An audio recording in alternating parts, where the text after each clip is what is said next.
दोस्तों, हमारी आज की कहानी का शीर्षक है एक ईमानदार व्यापारी। एक राजा का ईमानदार होना बहुत ज़रूरी है। एक राजा को हमेशा दूसरों के साथ न्याय करना चाहिए। बादशाह अकबर हमेशा लोगों के साथ इंसाफ करते थे और उनके पास जो भी आता था उसके साथ न्याय होता था। यह कहानी भी इंसाफ के ऊपर ही है। तो चलिए जानते हैं एक ईमानदार व्यापारी की कहानी। एक दिन दो व्यापारी बादशाह अकबर के पास उनके दरबार में पहुंचे। उनमें से एक ने कहा, बादशाह अकबर की जय हो। जहाँपना, मेरा नाम गोपाल दास है और मैं एक मक्खन व्यापारी हूँ। मैं बाजार में मक्खन बनाता हूँ और उसे बेचता हूँ। लगभग 1 महीने पहले मेरे पास चंदू राम आए थे। उन्होंने मुझसे 100 सोने की अशर्फियाँ मांगी थी, लेकिन जब मैं उनसे वह वापस लेने गया तो उन्होंने कहा कि उन्होंने मुझसे कोई भी पैसे नहीं लिए हैं और पैसे देने से सीधा इनकार कर दिया। मैं चाहता हूँ आप मेरे साथ इंसाफ करें और चंदूराम से मेरे सोने के पैसे दिलवाएं। तभी वहाँ खड़ा चंदूराम बोला, जी नहीं हुजूर, ऐसा कुछ भी नहीं है। गोपाल दास मुझसे जलता है। वह मेरे व्यापार को खराब करना चाहता है। इस वजह से वह मेरा नाम खराब करके मेरे व्यापार को कमजोर करना चाहता है। वह मेरे व्यापार की तरक्की से भी जलता है। बादशाह अकबर यह समझ ही नहीं पा रहे थे कि उन दोनों में से कौन सही और कौन गलत है।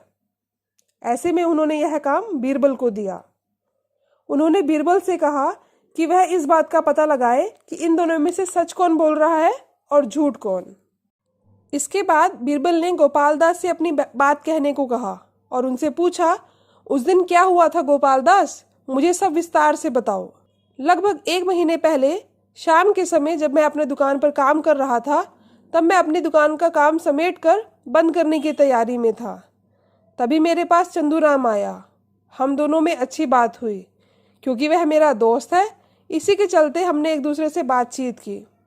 बातचीत के दौरान चंदूराम ने मुझसे कहा कि उसे घी के लिए कुछ पैसे कम पड़ रहे हैं, इसलिए वह मुझसे 100 सोने की अशर्फियाँ मांगने लगा। मैंने उसे मदद करने के लिए तुरंत ही अपनी अलमारी से अशर्फियाँ निकाल कर दे दी और उसके बाद वह वहाँ से चला गया। लेकिन कल जब मैं शाम को उसके पास सोने की अशर्फियाँ वापस मांगने गया तो उसने मुझसे कहा कि उसने कोई भी अशर्फियाँ नहीं ली हैं और उसने मुझे अपनी दुकान से भगा दिया। यह सारी बात गोपाल दास ने बीरबल को बताई। अच्छा, तो यह बात है, बीरबल ने कहा। इसके बाद बीरबल ने चंदूराम को कहने का मौका दिया और उससे सारी बात बताने को कहा। चंदूराम ने बताया, हुजूर, गोपाल दास मेरी दुकान पर आता रहता है। क्योंकि हम दोनों अच्छे मित्र हैं, इसलिए वह दुकान में आता है। एक दिन उसने देखा कि मेरी दुकान में लोगों की गिनती बढ़ती जा रही है। उसने देखा कि मेरे व्यापार में वृद्धि हो रही है। यह देखकर उसे जलन होने लगी। उसने एक झूठी कहानी बनाई कि उसने मुझे 100 सोने की अशर्फियाँ दी हैं और यह बात लोगों को बताकर मुझे बदनाम करने लगा ताकि मेरा व्यापार खराब हो जाए। हुजूर, मैंने इसकी एक भी अशर्फी नहीं ली है। दोनों की बात सुनकर बीरबल ने बादशाह अकबर से कहा कि दोनों में से कोई एक तो झूठ बोल रहा है। बीरबल उसका पता लगाकर ही रहेंगे कि झूठ कौन बोल रहा है और सच कौन।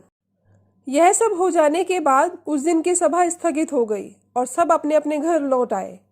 बीरबल अपने घर वापस आकर एक जगह बैठकर सोचने लगा कि आखिर क्या किया जाए जिससे कि वह पता लगा सके।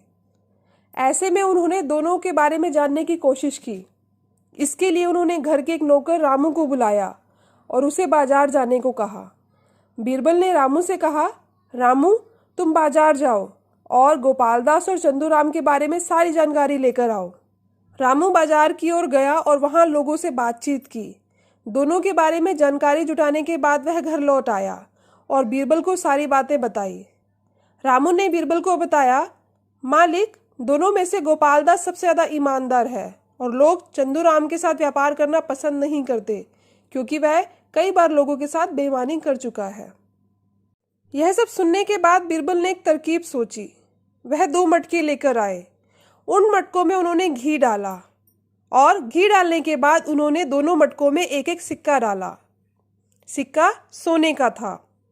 इसके बाद उन्होंने घर के नौकर रामू को बुलाया और कहा, रामू, तुम एक व्यापारी की तरह उन दोनों के पास जाओगे और यह घी बेच कर आओगे। उसके बाद तुम वहीं बाजार में ही रहना और देखना कि कौन आकर तुम्हें इन सोने के सिक्कों को वापस लौटाता है। रामू ने वैसा ही किया जैसा बीरबल ने उसे करने को कहा था। रामू बाजार गया और जाकर सबसे पहले घी उसने गोपाल दास को बेचा। फिर उसके बाद उसने जाकर घी चंदूराम को बेचा और फिर वह बाजार में ही रहा। अगले दिन बीरबल बादशाह अकबर के सामने सभा में पधारे। गोपाल दास और चंदूराम भी वहां मौजूद थे। बीरबल ने बादशाह अकबर को तुरंत बताया कि झूठ बोलने वाला व्यक्ति कोई और नहीं बल्कि चंदूराम है।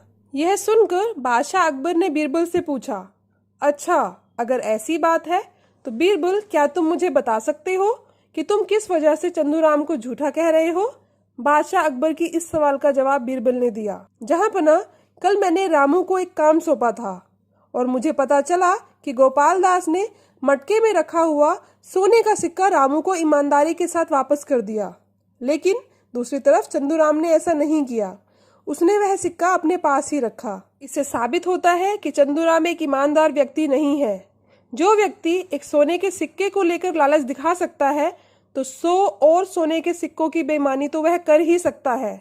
इसलिए चंदूराम ही झूठ कह रहा है। यह सुनने के बाद बादशाह अकबर ने चंदूराम को सजा दी कि वह 100 सोने के सिक्के गोपाल दास को वापस करे और उसके साथ साथ और 100 सोने के सिक्के गोपाल दास को दे, क्योंकि उसने गोपाल दास को परेशान किया था। यह सब हो जाने के बाद बादशाह अकबर ने फिर से बीरबल की तारीफ की और इस तरह गोपाल दास को न्याय मिला।